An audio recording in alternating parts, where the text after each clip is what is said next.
கணவன் மனைவியா இருக்கிறீங்க அப்படின்னா, கண்டிப்பா இந்த வீடியோ உங்களுக்கு பயனுள்ளதா இருக்குங்க. 10 கோல்டன் விதிகள உங்க கூட நான் ஷேர் பண்ணிக்க போறேன். இந்த வீடியோ உங்களுக்கு ஏதோ ஒரு வகையில உங்களுக்கு கனெக்ட் ஆகும். So welcome back to Jaya's life. கல்யாண வாழ்க்கை அப்படிங்கிறது 2 பேத்தோட வாழ்க்கைய கனெக்ட் பண்ற விஷயம் மட்டும் கிடையாதுங்க. 2 குடும்பத்தோட கனவுகளையும், அவங்க மனசுக்குள்ள இருக்கிற பயத்தையும், அவங்களுக்கு இருக்கிற அந்த எதிர்பார்ப்புகளையும் கனெக்ட் பண்ற ஒரு ஜர்னி அப்படிங்கிறது தான் கல்யாணம். சில பேரோட மேரேஜ் லைஃப் வந்து பார்த்தீங்க அப்படின்னா, எவ்வளோ வருஷம் ஆனாலும் சரி, அங்க சந்தோஷம் மட்டும் தான் இருக்குது அப்படிங்கிற மாரி சொல்லுவாங்க. ஆனா, ஒரு சிலரோட மேரேஜ் லைஃப் கொஞ்ச நாள்லயே, அதாவது கொஞ்சம் மாசத்திலேயே வந்து உடைஞ்சு போறத நம்மளுக்குமே பார்த்துருக்குறோம். நம்மளுக்கும் அந்த எக்ஸ்பீரியன்ஸும் இருந்திருக்கலாம். இன்னைக்கு உங்க கூட நான் 10 கோல்டன் ரூல சொல்லப் போறேன். இது ரூல் கிடையாதுங்க. பல குடும்பங்கள் வாழ்ந்து அனுபவிச்சு சொல்லப்பட்ட ஒரு வாழ்க்கை பாடம் அப்படின்னே சொல்லலாம். ஃபர்ஸ்ட் ஒன் வந்து பார்த்தீங்க அப்படின்னா, ஒரே நேரத்தில 2 பேரும் சண்டை போடக்கூடாது. ஒரு வீடு இருக்கு அப்படின்னா, அந்த வீட்ல தீ பிடிச்சிருச்சு அப்படின்னா, அத தண்ணி ஊத்தி அணைக்கிறதுக்கு ஒரு பெர்சன் அங்க வேணும். 2 பேரும் தீயா எரிஞ்சோம் அப்படின்னா, புகையா ஊர் ஃபுல்லா பரவிரும். ஸோ நான் சொல்ல வர்றது என்னன்னா, ஒருத்தவங்க கோவப்பட்டா இன்னொருத்தவங்க அமைதியா இருக்கிறதுக்கு கத்துக்கணும். அதுக்கப்புறம் வந்து அத சால்வ் பண்ண ட்ரை பண்ணிக்கலாம். அமைதியா இருக்கிறதுனால அது பலவீனம் அப்படின்னு கண்டிப்பா கிடையாது. இது ரிலேஷன்ஷிப்ல சேஃபா அத புத்திசாலித்தனமா ஹேண்டில் பண்ணக்கூடிய ஒரு பக்குவமான ஒரு யுக்தி அப்படின்னே சொல்லலாம்.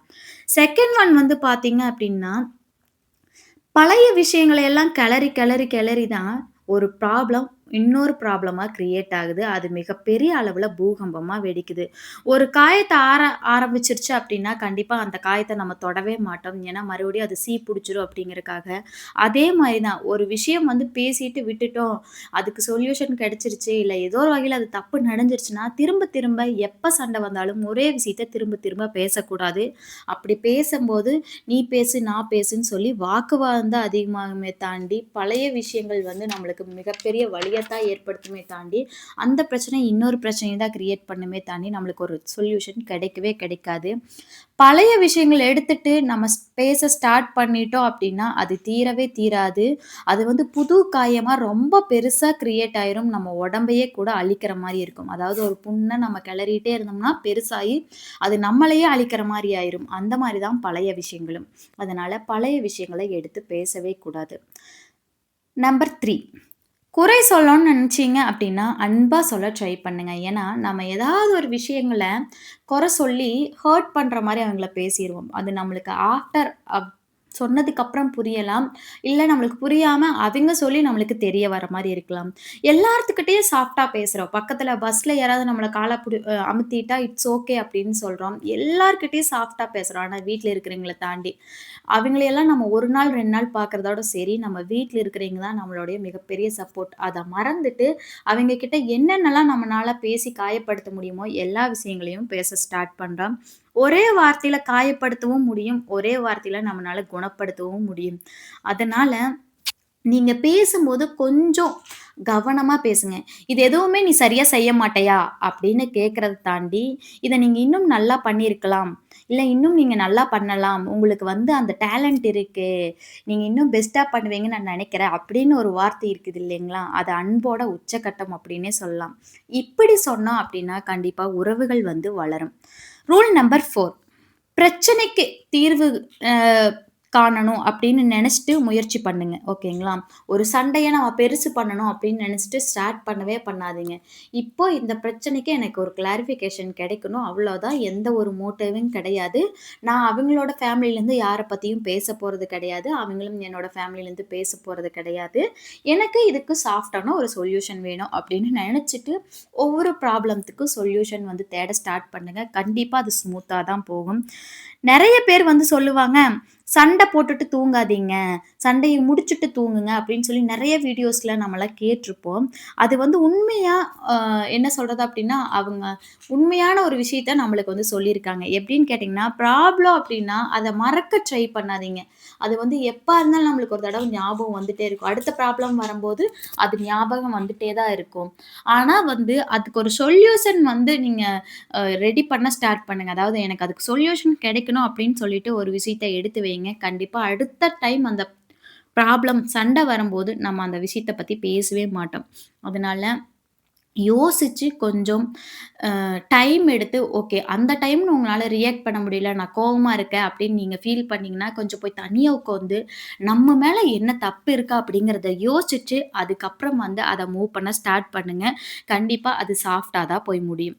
ரூல் நம்பர் 5 கத்தி பேசாதீங்க. இதுதான் என்ன அப்டின்னா, கத்தி பேசவே கூடாது. ஒரு வார்த்த ரொம்ப கத்தி கத்தி பேசினா, நம்ம வாயிலிருந்து பல வார்த்தைகள் வந்து உதிர்ந்து போயிரும். "கல்லடி பட்டாலும் படலாம், பல்லடி படக்கூடாது" அப்படிங்கிறத மாரி தான். நம்ம வீட்ல கத்தி கத்தி பேசும்போது, அதிக வார்த்தைகள் வந்து ரொம்ப அதிகமா வந்துரும். மென்மையான வார்த்தைகளா இருந்தா மட்டும் தான் அது உறவ காப்பாத்துமே தாண்டி, அதிக வார்த்தைகள் வெளிய வந்துருச்சு அப்டின்னா, அது உறவ காப்பாத்தவே காப்பாத்தாது. கத்தி பேசும்போது நம்மளுக்கு மனசு வந்து கேட்காது. வார்த்தைகள் மட்டும் தான் கேட்கும். அதனால கொஞ்சம் பொறுத்து நாம என்ன தப்பு பண்ணியிருக்கிறோம் அப்படிங்கிறத அனலைஸ் பண்ணிட்டு, அத எப்படி சாஃப்ட்டா ஹேண்டில் பண்ணலாம் அப்படின்னு யோசிங்க.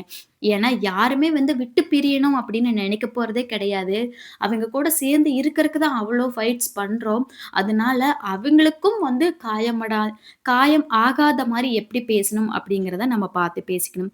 ரூல் நம்பர் 6 வந்து பார்த்தீங்க அப்படின்னா உலகத்த விட துணை தான் நம்மளுக்கு ஃபர்ஸ்ட் அப்படின்னு நம்ம நினைக்க ஸ்டார்ட் பண்ணணும். எல்லாருக்குமே நம்ம டைம் கொடுக்குறோம். ஆஃபீஸ்ல இருக்கிறவங்களுக்கு, ஃப்ரெண்ட்ஸுக்கு, ரிலேஷன்ஸ்க்குன்னு எல்லாத்துக்கும் டைம் கொடுக்குறோம். ஆனா, நம்ம வாழ்க்கையில நம்ம லைஃப் ஃபுல்லா வரப்போற அந்த மனுஷங்களுக்கு ஒரு சில நேரம் வந்து நம்ம குடுக்குறோமான்னு கேட்டா கண்டிப்பா கிடையாது. ஆனா, சந்தோஷமா மேரேஜ் பண்ணிட்டு ஒரு லைஃப் ஓட்டணும் அப்டின்னா, ஒரு சீக்ரெட் என்ன அப்டின்னா, நான் உன்னோட இருக்கிறேன் அப்படின்னு அந்த கஷ்டமான நேரத்திலயும் அவங்களுக்கு ஒரு ஹோப் குடுக்குறது தான். ஓகே, அந்த கஷ்டம் நம்மளுக்கும் தான் வலிக்க செய்யுது.